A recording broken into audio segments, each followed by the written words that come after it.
Bonjour, nous allons maintenant envisager un autre type de raisonnement qui va nous permettre de résoudre la question qui était posée dans cet exercice. Donc, rappelons la situation.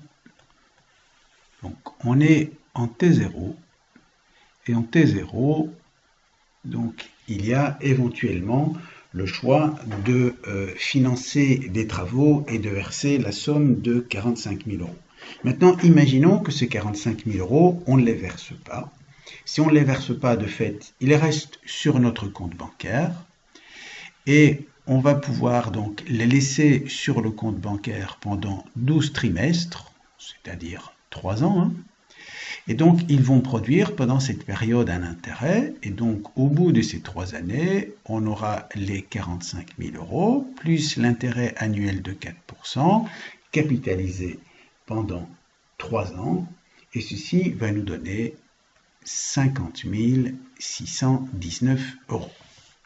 Alors, si on dit ça, c'est pas exact, puisque on va devoir effectuer des versements trimestriels. Alors, pour symboliser ces versements, je vais changer la couleur. Voilà.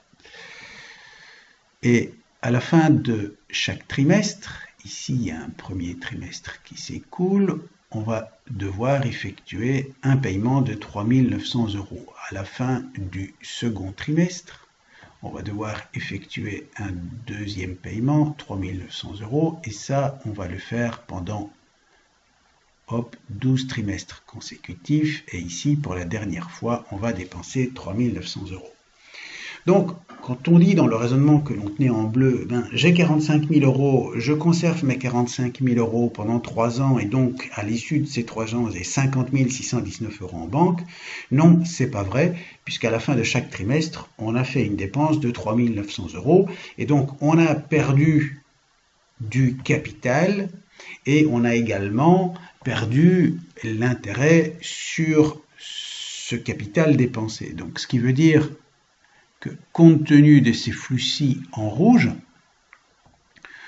la valeur actualisée de tous ces flux en T12, c'est-à-dire les sorties de cash et du coup l'intérêt que l'on n'a pas perçu sur ces sorties de cash, s'élève à 3 900 euros fois 1 plus le taux d'intérêt ici trimestriel de 0,0099 pendant 12 trimestres, ça divisé par 0,0099. Et ceci donne alors une valeur en T12 de toutes les trimestrialités qui s'élève à 49 421 euros. Et donc le point est maintenant comment interpréter ces deux montants. Mais en fait, si on n'avait rien dépensé, on aurait placé nos 45 000 euros sur 3 ans, on aurait 50 619, mais en fait, on a dépensé 3 900 euros par trimestre, et donc on a perdu ce capital et l'intérêt sur ce capital, et donc ce qu'il nous reste, c'est la différence entre les deux. Et donc, il nous reste 1198 euros. En valeur T12, c'est 1198 euros, c'est une valeur ici.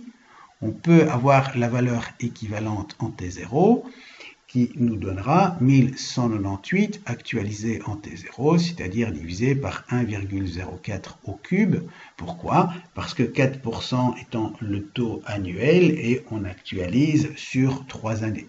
Et donc ça nous donne une valeur de 1065 euros si on arrondit. Et ces 1065 euros, c'est précisément la différence que l'on avait précédemment entre les 45 000 qui sont là et les 43 935 qui sont ici. En d'autres termes, qu'est-ce que ça veut dire? Ça veut dire que le fait de remplacer une dépense unique en T0 de 45 000 euros par un versement d'une trimestrialité de 3 900 euros pendant 12 trimestres, ces versements étant effectués à terme échu, nous permet de réaliser une économie de 1198 euros au bout de 3 années, c'est 1198 € équivalent à 1065 € en T0. Voilà, merci.